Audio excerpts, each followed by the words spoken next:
بسم اللہ الرحمن الرحیم۔ ناظرین السلام علیکم۔ ادب چینل قلم قافلہ پاکستان میں ہوں گل بخشال سبق آموز کہانیاں۔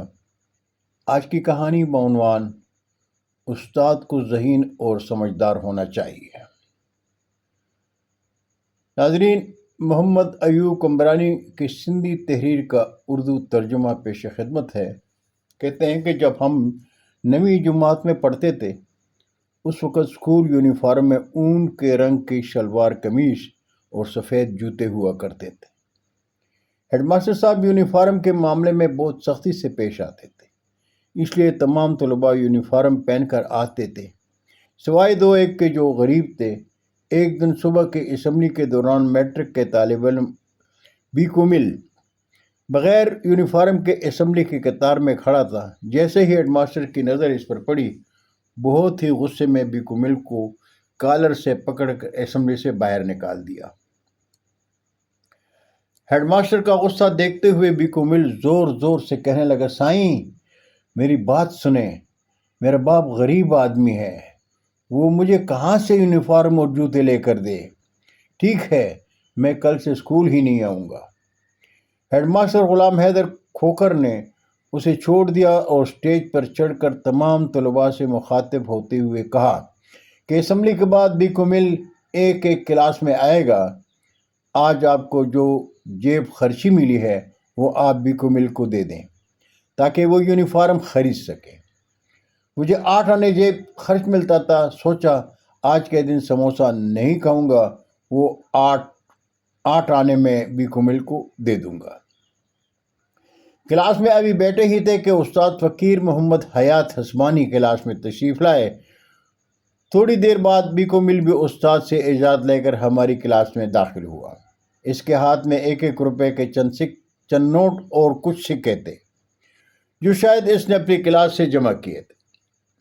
استاد فقیر محمد حیات حسمانی نے ہم سب کو منع کیا کہ کوئی بھی اس کو پیسے نہیں دے گا، اور بیکو مل کی جانب دیکھتے ہوئے غصے میں کہا کہ ڈوب کیوں نہیں مرتے جو بھیک مانگتے پھرتے ہو؟ کیا غربت کی آڑ میں ساری زندگی بھیک مانگتے پھرو گے؟ استاد فقیر محمد حیات حسمانی نے پوچھا کہ شام کے وقت کون سا کام کر سکتے ہو؟ بیکو مل نے جواب دیا، میرا باپ موچی ہے، میں بوٹ پالش کرتا ہوں اور جوتے کی مرمت کا کام کر سکتا ہوں، مگر میرے پاس سامان خریدنے کے لیے پیسے نہیں۔ استاد نے پوچھا کتنے پیسے ہونے چاہیے؟ بیکو مل نے کہا کہ 1 لکڑی کی پیٹی اور چند برش پالش وغیرہ سب ملا کر کوئی 150 روپے۔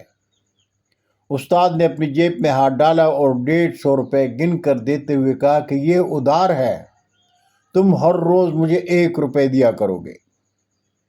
اس کے بعد مجھ سے کاپی مانگی اور اس کے 3 کورے صفحات پاڑ کر نکال لیے اور ان پر کچھ لکھنے لگے۔ تینوں چٹیاں بیکو مل کو دیتے ہوئے کہا کہ 1 پرچی رشید پنجابی کو دینا، وہ تمہیں کپڑا دے گا اور تمہیں 1 روپے روزانہ کے حساب سے اس کا قرض واپس کرنا ہے۔ دوسری پرچی خالق منگی کو دینا، وہ تجھے نئے جوتے دے گا، اسے بھی 1 روپے روز کے حساب سے قرض واپس کرنا ہے۔ یہ تیسری پرچی یوسف درزی کو دینا، وہ تمہیں یونیفارم سی کر دے گا، اسے بھی 1 روپے روزانہ دیا کرو گے۔ 4 روپے قرض اتارنے کے لیے تمہیں ہر صورت میں اتنا کمانا ہے تاکہ تم قرض چکا سکو۔ تمہیں اپنی محنت کے ذریعے آگے بڑھنا ہے۔ ایک بار بھیک مانگنے کی عادت پڑ گئی تو ساری زندگی بھیک مانگتے پھرو گے۔ 1999 میں ہائی اسکول کرونڈی میں 10ویں کلاس کے طلباء کی الوداعی پارٹی ہو رہی تھی۔ استادوں کے ساتھ شہر کے معززین کو بھی دعوت تھی۔ تقریر کرنے کے لیے شہر کے ایک بڑی فلور مل کے معزز جنرل منیجر کو دعوت دی گئی۔ کاٹن کے سوٹ میں ملبوس، ماتھے پر ریبین کا چشمہ رکھے، ہم طلباء سے خطاب کرتے ہوئے کہنے لگا، میں اس اسکول کا سابق طالب علم بیکو مل ہوں۔ اس اسکول میں اپنے ساتھ پیش آنے والے قصہ سناتے ہوئے وہ زار و قطار رونے لگا۔ اسٹیج پر بیٹھے اپنے استاد فقیر محمد حیات حسمانی کے پیروں کو چھوتے ہوئے اس نے بتایا کہ کس طرح ایک کامل استاد نے مجھے بھیک مانگنے سے بچایا اور محنت کا سبق سکھایا۔ میں نے اس سبق سے سبق لیا اور اپنی محنت کے بلبوتے پر آج میں فلور مل کا جنرل منیجر ہوں۔ بہت شکریہ ناظرین، یہ تھی آج کی کہانی۔ ناظرین، اگر آپ نے ابھی تک میرا چینل قلم قافلہ سبسکرائب نہیں کیا تو آج ہی ادب چینل کو سبسکرائب کریں، دوستوں کے ساتھ شیئر کریں اور چینل کی گھنٹی ضرور بجائیں۔ اجازت چاہوں گا۔ اللہ ہم سب کا حامی و ناصر ہو۔ پاکستان زندہ باد۔